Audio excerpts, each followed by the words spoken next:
तो आज का जो हमारा विषय है, हम एक नई सीरीज़ स्टार्ट करने वाले हैं। इसका नाम है अदृश्य। तो इस सीरीज़ के माध्यम से अब आगे आने वाले जितने भी वीडियोस आएंगे उनमें हम ऐसे अदृश्य तर्क जो हम नहीं जान पाते या हम डॉट्स को कनेक्ट नहीं कर पाते, तो हम उसी विषय में हम आपको समझाने का प्रयास करेंगे कि कैसे चीज़ों को सेपरेटली देखने के बजाय कैसे हम उन डॉट्स को कनेक्ट कर सकते हैं और उसके बाद फिर जो बड़े पर्दे पे जो एक कहानी चल रही है उसे हम समझ सकते हैं। तो सबसे ज़रूरी हमारे लिए ये जानना होता है कि जो किस तरह से हम तर्कों को लगाएं किसी एक पर्टिकुलर घटना जो घटित हुई है उसको समझने के लिए। तो सबसे पहले तो ये हमारे लिए ज़रूरी है कि हमें सिस्टम के अंदर रहने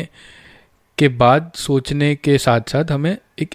ऐसा पॉइंट ऑफ व्यू भी रखना चाहिए जो कि सिस्टम के बाहर रह के सोच सके, ताकि हमें एक मोटा मोटी समझ में आए ऊपर से कि हम असल में हो क्या रहा है।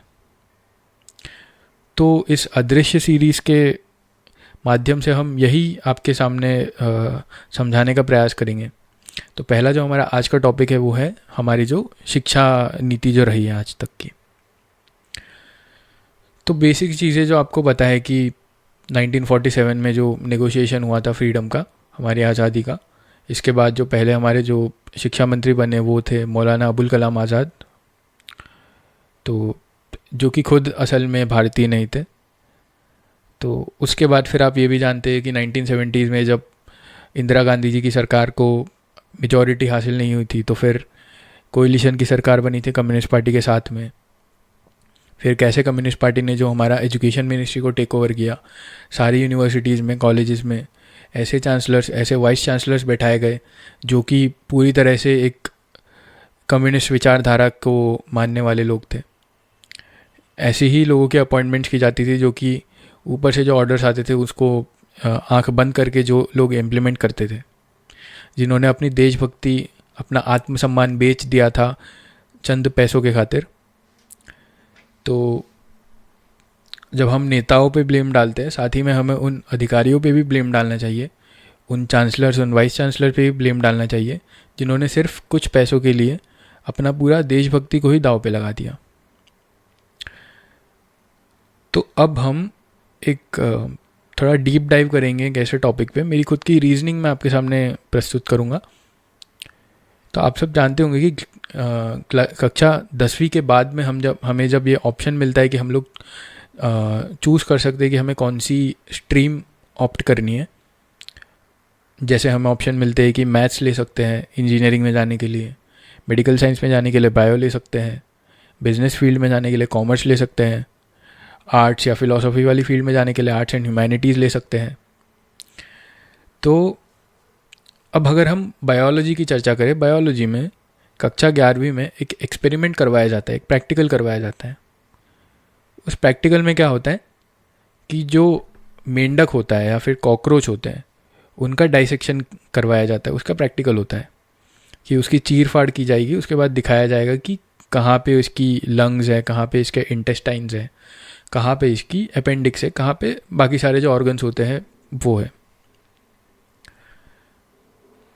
अब आप इसके पीछे का जो तर्क है उसको समझने का प्रयास कीजिए। तो पहले तो मैं ये बता दूं कि 2012 में सीबीएसई ने फिर एक रूल पास किया था कि वाइल्ड लाइफ प्रोटेक्शन एक्ट के तहत जितने भी एनिमल्स या फिर प्लांट्स की स्पीशीज़ आती है उनको ऐसे लैब्स में यूज़ नहीं किया जाएगा। और इवेंचुअली फिर कुछ सालों बाद ये हो गया कि फिर पूरी तरह से ये सारे एनिमल्स और जो प्लांट्स की स्पीशीज़ है ये सारे इन सभी का प्रैक्टिकल पर्पस के लिए यूज़ होना बंद हो गया। लेकिन उसके पहले तक होता क्या था, जो फ्रॉग का जैसे मैंने बताया कि उनका पूरा चीर फाड़ की जाएगी और उसके बाद फिर ऑर्गन सारे दिखाए जाएंगे। अब आप सोच के देखिए कि जो लोग वेजिटेरियन कम्युनिटी से आते हैं, जिनमें जैन्स होते हैं, जिनमें ब्राह्मण होते हैं, जिनमें वैश्य समुदाय के लोग होते हैं, तो उनकी ये फिर एक तरह से मजबूरी है कि उन्हें ये चीर फाड़ करनी पड़ेगी। तो जिन लोगों ने आज तक कभी ना मांस का सेवन किया है, ना उन्होंने कभी किसी जानवर को कटते हुए देखा है, ना खुद कभी काटा है, उन्हें अब मार्क्स की वजह से, उन्हें अब पास होने की वजह से उस कक्षा में ऐसे एक्सपेरिमेंट्स परफॉर्म करने पड़ेंगे जो कि आज तक उन्होंने कभी ना देखे हैं ना कभी किए हैं। इससे नेचुरली एक टेंडेंसी एक बनती है उनके साइकोलॉजिकली, उनके माइंड में एक टेंडेंसी बनती है कि हमें अगर डॉक्टर बनना है तो हमें ये वाला काम नहीं करना है, हमें सर्जरी वाला काम नहीं करना है। इससे क्या होता है कि आपने एक बड़े चंक ऑफ स्टूडेंट्स को कंपटीशन से ही हटा दिया। तो जो नॉन वेजिटेरियन वाले बच्चे हैं, जिन्होंने बचपन से ये देखा है, जिन्होंने चीर फाड़ भी करी है, जिन्होंने काटा है जानवरों को, जिन्होंने खाया है जानवरों को, है ना, जिन्होंने कटते हुए देखा है जानवरों को, उसमें मैं कौन सी कम्युनिटी के बारे में बात कर रहा हूँ आप समझ सकते हैं उस कम्युनिटी के बारे में, ठीक है। तो उन लोगों के लिए तो आपने बहुत हद तक एक ये पूरा कंपटीशन ही गायब कर दिया। जो वेजिटेरियन कम्युनिटी, मैं सभी वेजिटेरियन लोगों की बात नहीं कर रहा हूँ, क्योंकि जिन लोगों ने ठान ली है कि बनना ही है सर्जन, तो उनको फिर कोई फ़र्क नहीं पड़ता है ज़्यादा। लेकिन जनरली अगर देखा जाए तो एक मेजॉरिटी ऑफ द स्टूडेंट्स यही ऑप्ट करेंगे कि मैं अगर डॉक्टर बनता हूँ तो मैं किसी और चीज़ का डॉक्टर बन जाऊँगा, लेकिन मैं सर्जन नहीं बनूँगा। इससे फिर क्या होगा, एक पर्टिकुलर कम्युनिटी जो कि कंफर्टेबल है ये चीर फाड़ करने में, ये काटा पीटी करने में, ये सर्जिकल ऑपरेशंस को परफॉर्म करने में, जो कि कंफर्टेबल है क्योंकि उनको बचपन से इस चीज़ की ट्रेनिंग दी गई है, वो लोग फिर धीरे धीरे इस फील्ड को डोमिनेट करने लगेंगे, ये जो सर्जन वाली फील्ड है इसको। इससे क्या होगा, इवेंचुअली जो इल्लीगल ऑर्गन ट्रैफिकिंग की जाती है, तो इल्लीगल ऑर्गन ट्रैफिकिंग अगर आपको करनी है आसानी से, तो अगर वो जो सर्जन है वो जो सर्जरी कर रहा है किसी ऑर्गन की, अगर वो ही आपकी कम्युनिटी का है या फिर आपके इन्फ्लुएंस में है, आपके कंट्रोल में है, तो बहुत हद तक ये मुमकिन है कि आप इल्लीगल ऑर्गन ट्रैफिकिंग आसानी से कर सकते हैं। तो क्या यह तर्क कि अगर हमें इल्लीगल ऑर्गन ट्रैफिकिंग को भारत देश में बढ़ाना है, तो हमें कक्षा 11वीं से ही ऐसे बच्चे जो कि इल्लीगल ऑर्गन ट्रैफिकिंग को हमारे प्रयासों को करने में जो रोकेंगे, उन्हें हमें अगर पहले से ही हटा देना है, तो क्यों ना कक्षा 11वीं से ही हमें ये चीर फाड़ वाले एक्सपेरिमेंट्स और ये प्रैक्टिकल्स हमें करना, हम उन कक्षा में से ही करवाना स्टार्ट कर दें, ताकि ऐसे लोग पहले ही हट जाए, पहले ही ये लोग मन में ही ठान ले कि हमें ये नहीं करना है। तो सिर्फ एक पर्टिकुलर कम्युनिटी के लोग ही हमें इवेंचुअली धीरे धीरे सर्जन्स बनते हुए दिखाई देंगे, जिन्हें हम बाद में आसानी से फिर हमारी साइड कर सकते हैं और इलीगल जो ऑर्गन ट्रैफिकिंग है उसको हम बढ़ा सकते हैं और हमारा धंधा अच्छे से चला सकते हैं। और ये कई दशकों तक ये चीज़ें होती रही फिर। तो जब हम ये हमारे शिक्षा नीति के लिए जब नेताओं को ब्लेम देते हैं, साथ ही में हमें